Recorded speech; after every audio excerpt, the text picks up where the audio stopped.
આપણે ગોંડલ તાલુકાના માંડણ કુંડલા ગામ એટલે સિન્નાજગઢ સીટના ઉમેદવાર નીરવ પારેખિયા વાત કરું છે. હા બોલો. હવે જ્યારે ચૂંટણીની મતગણતરી હાલતી હોય, મતગણતરી પૂરી થઈ જાય, કોઈ પણ વ્યક્તિને 2 કે 4 મતે વિજેતા જાહેર કરી દે. જેને સૌથી વધારે મત મળ્યા એનું નામ બોલે ને એને કેટલા મત મળ્યા છે એ બોલશે. પણ મારી વાત સાંભળો છો કે ખાલી? મારો પ્રોબ્લેમ છે તમે સૌથી વધારે મત નીરવ કુમાર પ્રવીણભાઈ પારેખિયા ને આમ આદમી પાર્ટીના ઉમેદવારને મળ્યા હતા. 4 મતે મને વિજેતા જાહેર કર્યો. બધું મશીન કમ્પ્લીટ થઈ ગયું, ઓકે થઈ ગયું.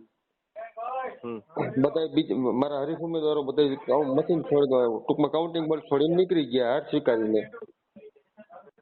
ત્યારબાદ ચૂંટણી અધિકારીને એવું જાણ કરવામાં આવ્યું કે ખાસ કરીને મામલતદાર જે કોઈ ચૂંટણી અધિકારીમાં હોય ને એવું કે ભાઈ તમારું તાલુકા પંચાયતનું ઈવીએમ જિલ્લા પંચાયતમાં વહી ગયું, જિલ્લા પંચાયતનું ઈવીએમ તાલુકા પંચાયતમાં વહ્યું તો એનો જિમ્મેદારી કોણ હોય શકે? મારે એટલું જાણવું સાહેબ તમે આપની પાસે. આમાં 2 બાબત છે કે આપ જે કહો છો કે ભાઈ વિજેતા જાહેર કરી દીધો છે કે જાહેર નથી કરી દીધો. પેલા મને વિજેતા જાહેર કરી દીધો તો મને સર્ટિફિકેટ આપવાની તૈયારી આપી દીધું હતું કે નહોતું આપી દીધું? હવે 2 છે. હા હું એ જ કહું છું, આમાં 2 છે કે કાઉન્ટિંગ પ્રક્રિયા ચાલુ છે, એક જ હોલની અંદર બધા ઈવીએમ મૂકેલા છે. હા હવે જે પર્ટિક્યુલરી જે બૂથનું તમારું ઈવીએમ છે તાલુકા પંચાયતનું ને જે બૂથનું જિલ્લા પંચાયતનું ઈવીએમ છે એના નંબર અલગ છે. હા નંબર તો અલગ અલગ જ હોય ને. હા હું એ જ કહું છું, નંબર અલગ છે, બધું જ અલગ છે.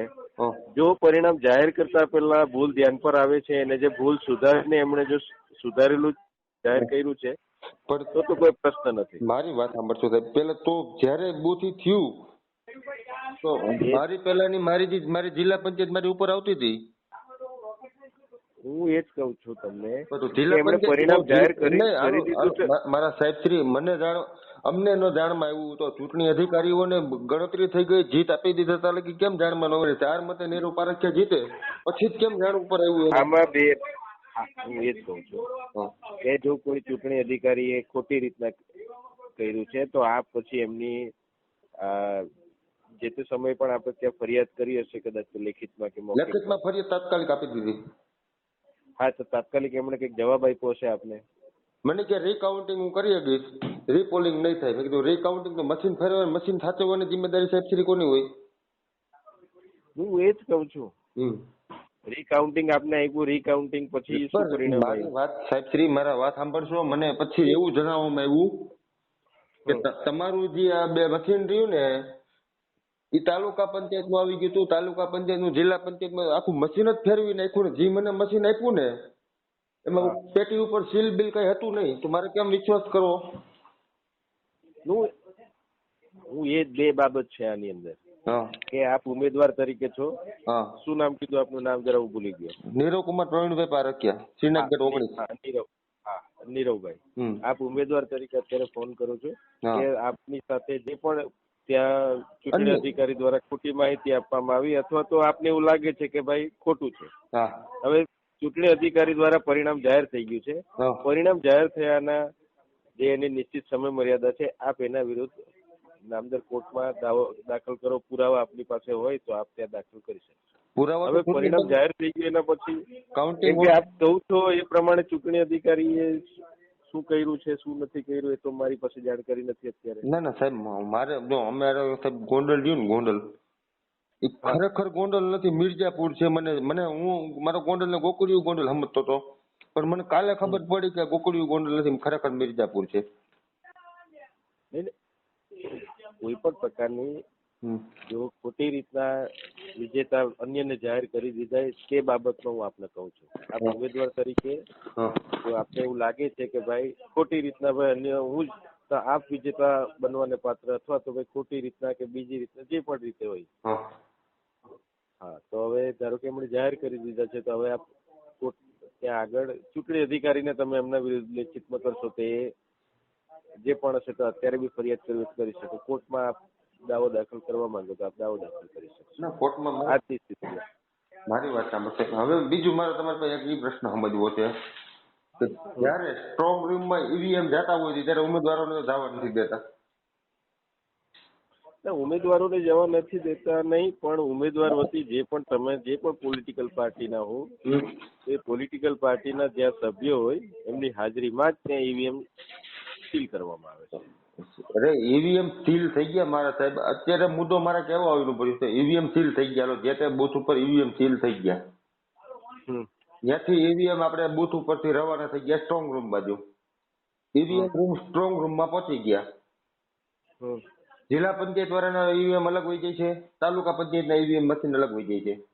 જિલ્લા પંચાયતનો ઉમેદવાર અલગ છે ને તાલુકા પંચાયતનો ઉમેદવાર અલગ છે. આપ કદાચ એક ઉમેદવાર હો બંને જગ્યાએ ઉભા રહ્યો હોય તો જ પ્રશ્ન આવે. બાકી બીજા કોઈકનું ઈવીએમ તમને બીજામાં લાવીને તમને બતાવે કે તમને આટલા મત મળે, એ મત તો વેલિડ જ નથી. પણ મારી વાત સાંભળો છો સાહેબ, મારું કહેવાનું પેલા આખું સાંભળો તમે. હવે જિલ્લા પંચાયતની જ્યાં ગણતરી હાલતી હોય તો અહીંયા ઈવીએમ કોના જાય? જિલ્લા પંચાયતના જ જાય ને? હા, જિલ્લા પંચાયતના જાય. તાલુકા પંચાયતની ગણતરી હાલતી હોય અહીંયા ઈવીએમ તાલુકા પંચાયતના જ જાય. એના બેયના સ્ટ્રોંગ રૂમ અલગ અલગ હોય ને?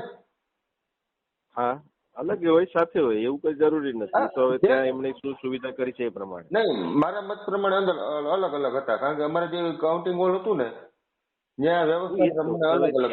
ચૂંટણી અધિકારીએ શું સુવિધા છે એ અત્યારે તો નથી, એ આધારે અલગ હશે. ચાલો આપ કહું છું તો માની લે. હા, હવે શું પ્રશ્ન તમારો? ઈવીએમ મશીન ખુલી ગયું, ગણતરી થઈ ગઈ, વોટિંગ થઈ ગયું, કાઉન્ટિંગ થઈ ગયું, જિલ્લા પંચાયતમાં બી થઈ ગયું, તાલુકા પંચાયતમાં બી થઈ ગયું. અમારો જે ઉમેદવાર જિલ્લા પંચાયત નો હતો એ હારી ગયા. મારી પેલા એનું ડિક્લેર કરી દીધું, બરોબર છે? મારે જાહેર ડિક્લેર કરી દીધું તાલુકા પંચાયત તરીકે 4 મતે. બધા કાઉન્ટિંગમાં ઓલ છોડીને નીકળી ગયા મારા સિવાય, કારણ કે મને સર્ટિફિકેટ આપવાનો હતો, અધિકારીએ મને બેસાડી રાખ્યો હતો. ત્યારબાદ અચાનક એકાદ 10 મિનિટ પછી એવું કીધું કે ભાઈ તમારું ઈવીએમ મશીન જિલ્લા પંચાયતમાં વહી ગયું, જિલ્લા પંચાયતનું તાલુકા પંચાયતમાં વહી ગયું છે. તો આ ભૂલ સાહેબ શ્રી કોની? હા, તો જયારે એ ઈવીએમ પાસે આપણને ભાઈ 1 મિનિટ હોય, અવાજ નહીં કરો, અવાજ નહીં કરો. પહેલી બાબત તો એ કે જયારે આપણે ઈવીએમ બતાવ્યું છે તો તેમાં આપે પણ ચકાઈશું હશે ને કે ભાઈ આ ઈવીએમ જે બૂથનું પણ હશે, જે ગામનું હશે, જે બૂથ નંબરનું છે એનું છે કે નહીં, સાચું છે કે ખોટું નહીં. આપની સાથે આપના એજન્ટથી માંડીને બધા ત્યાં હાજર હશે. મારા સાહેબ, મારું કહેવાનું એ નથી કે હું સમજી ગયો. નહીં, તમારી બાબત જો આમાં ભૂલ કોની છે મને ખાલી કહો. મારી કે ભૂલનો પ્રશ્ન નથી, ભૂલ આપના તરફથી હોય ને એવું લાગે છે કે ચૂંટણી અધિકારીની ભૂલ છે. મારા સાહેબ ઈવીએમ આડાહવરા થયા. જો ભૂલ હું ફોન પર તમને જસ્ટિફાઈ નહીં કરી શકું કે ભૂલ કોની છે. કેમ નહીં કરી શકો? હા, તો તમે તમારા તરફ એક તરફી વાત કરો છો. તમે હું તો મારા તરફી જ વાત કરું ને. મારી સાથે અન્યાય હું એ જ કહું છું ને. મારે ચૂંટણી પંચે મારી સાથે અન્યાય કર્યો છે, મારી સાથે ચૂંટણી પંચે અન્યાય કર્યો છે, હું કહું જ ને. હા, તો આપની રજૂઆત પ્રત્યે જ આપને જવાબ આપી રહ્યો છું. હા, બોલો કે આની અંદર શું ભાઈ શું થઈ શક્યું હોય ને ભાઈ કઈ પ્રકારની ભાઈ વસ્તુ બની હોય. હવે આપને જો વિજેતા અથવા તો ભાઈ વિજેતા જાહેર નથી કર્યા, હજુ આપને લાગે છે કે ભાઈ આની અંદર કોઈ પણ પ્રકારની ભાઈ ક્ષતિ છે, ભૂલ છે, તો આપને જે કીધું કે આપ કાયદાકીય રીતે રાહે ભાઈ કાયદો અમને ન્યાય આપી શકશે? ચૂંટણી પંચના કાયદો અમને ન્યાય આપી શકશે સાહેબ? જો એ આ કોઈ આર્ગ્યુમેન્ટ માટેનો છે નહીં. અહીંયા તમે આપને એવું લાગે છે કે ભાઈ આ છે તો આપ અહીંયા પણ અમને ફરિયાદ મોકલી હોય ચૂંટણી અધિકારી વિરુદ્ધ તો આપ મોકલી આપો, અમે પણ અમારી કક્ષાએથી કરાવી લઈશું. હું તમને લેખિતમાં અરજી આપું પછી સાહેબ તમે મને કેટલા દિવસમાં જવાબ આપો? તમે અરજી મોકલો. હા, અરજી મોકલો. અમારી જે પણ અહીંયા જેટલી થશે એની કાર્યવાહી આપનેથી મોકલાવશું કે ભાઈ શું હતી ને ચૂંટણી અધિકારીને જવાબ પણ મોકલાવશું. કેટલા સમયમાં હું મારો જવાબ હું તમને રિપોર્ટ કરું પછી કેટલા સમય મને બાંહેધરી આપી એટલો સમય તમે જવાબ મોકલશો કે 5 વર્ષ આમને પતી જશે? ના ભાઈ, તમે અહીંયા આવીને રૂબરૂ તમારી રજૂઆત કરવી હોય અમારા સાહેબ ને તો રૂબરૂ અહીંયા તમે ગાંધીનગર આવીને પણ રજૂઆત કરી શકો. આ જ રજૂઆત તમારે તમારા જિલ્લાના કલેક્ટર સાહેબ ને પણ મળીને રજૂઆત કરવી હોય. જિલ્લા ચૂંટણી અધિકારી એમના નીચે હેઠળ તમામ ચૂંટણીઓ થઈ છે. જિલ્લા કલેક્ટર નીચે અધિકારી નહીં છે ને? હા, એમના નીચે હેઠળ તમામ, તો ત્યાં આપ રજૂઆત કરી શકશો. Okay sir. ઓકે, અમને મોકલવી હોય તો અહીંયા પણ ફરિયાદ મોકલી હાઈકોર્ટ ને સુપ્રીમ કોર્ટ લગી આપણે મોકલવાની છે. હા, કશ જઈ વાંધો.